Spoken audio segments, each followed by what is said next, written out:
আসসালামু আলাইকুম। Welcome to এনএসটিস কজি ফুড স্টুডিও। আজকে আমি আপনাদেরকে দেখাবো একটি আরাবিয়ান ডেজার্ট রেসিপি বা আরাবিয়ান পুডিং রেসিপি। এটা খুব সহজে তৈরি করে ফেলা যায় এবং এখানে খুব বেশি উপকরণ লাগে না।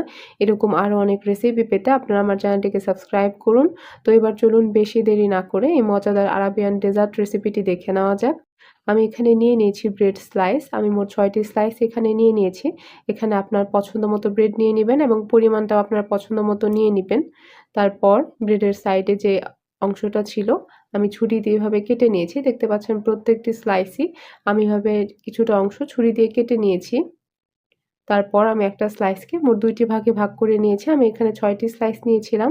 আমি এখানে ১২টি ভাগে ভাগ করে নিয়েছি বা ১২টা স্লাইস বানিয়ে নিয়েছি। তারপর আমি এখানে নিয়ে নিয়েছি লিকুইড দুধ। আমি মোট ৬০০ গ্রাম পরিমাণ লিকুইড দুধ আমি এখানে ব্যবহার করেছি। আমি এখন চুলা অন করিনি। আমি প্যানে সবগুলো উপকরণ আগে নিয়ে নিচ্ছি। নিয়ে নিচ্ছি 1/4 কাপ পরিমাণ চিনি। এ পর্যায়ে আমি এখানে দিয়ে দিব কাস্টার্ড পাউডার। আমি মোট ২ চা চামচ পরিমাণ কাস্টার্ড পাউডার নিয়ে নিয়েছি। আমি এখানে ২ চা চামচ পরিমাণ কাস্টার্ড পাউডার দিয়ে দিয়েছি। তারপর এগুলোকে হালকা মিক্স করে নিতে হবে।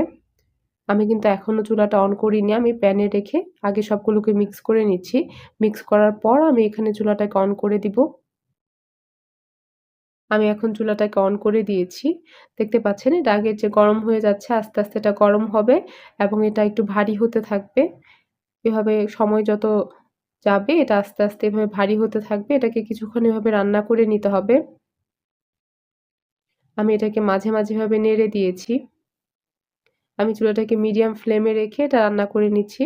প্রায় ১৫ মিনিটের মতো একটু সময় লাগবে এটা রান্না করতে। দেখতে পাচ্ছেন এখন এটা আগের চেয়ে অনেকটাই ভারী হয়ে গিয়েছে। যখন দেখবেন এটা অনেকটা ভারী হয়ে গিয়েছে তখন চুলাটাকে অফ করে দিলেই হবে। এ পর্যায়ে এটা রেডি হয়ে গিয়েছে। আমি এ পর্যায়ে চুলাটাকে অফ করে দিয়েছি। আমি এখন এখানে নিয়ে নিব ক্রিম। এখানে আপনি আপনার পছন্দ মতো ক্রিম আপনি এখানে নিয়ে নিবেন। আমি এখানে ক্রিম নিয়ে নিয়েছি। আমি মোট ৩-৪ চা চামচ পরিমাণ ক্রিম নিয়ে নিয়েছি। তারপর ইলেকট্রিক বিটারের সাহায্যে আমি এভাবে এটাকে বিট করে নিচ্ছি। আপনি চাইলে বিটটাকে স্কিপ করতে পারেন বা আপনি এখানে বিট না করলেও চলবে। কিন্তু এখানে ক্রিমটা নিয়ে নিতে হবে। তারপর আমি এখানে নিয়ে নিয়েছি ব্রেড যে স্লাইস করে কেটে রেখেছিলাম এটা আমি এখানে দিয়ে দিচ্ছি একের পর একটা। আমি প্লেটে ব্রেডগুলো দিয়ে দিয়েছি। তারপর আমি যে দুধের মিক্সিংটা রেডি করেছিলাম এটা এখন আমি এখানে ঢেলে দিয়ে দিচ্ছি। দেখতে পাচ্ছেন আমি এখন ব্রেডের উপরে মিক্সিংটা দিয়ে দিলাম। এর উপরে আবারও আমি ব্রেডের স্লাইসগুলো দিয়ে দিচ্ছি।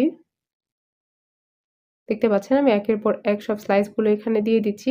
এ পর্যায়ে স্লাইস দেওয়া শেষ হয়ে গিয়েছে। আমি আবার দুধের যে মিক্সিংটা রেডি করেছিলাম এটা এর উপরে আলতোভাবে ছড়িয়ে দিচ্ছি। তারপর আমি যে ক্রিমটা বিট করেছিলাম তারপর দিয়ে দিচ্ছি কনডেন্স মিল্ক। তারপর সবগুলোকে মিক্স করে নিয়েছি। মিক্স করার পর আমি আবার ব্রেডের উপরে সবগুলো কিভাবে দিয়ে দিলাম। দেখতে পাচ্ছেন সবকিছু দেওয়া শেষ হয়ে গিয়েছে। এ পর্যায়ে আমি নাটস দিয়ে দিচ্ছি।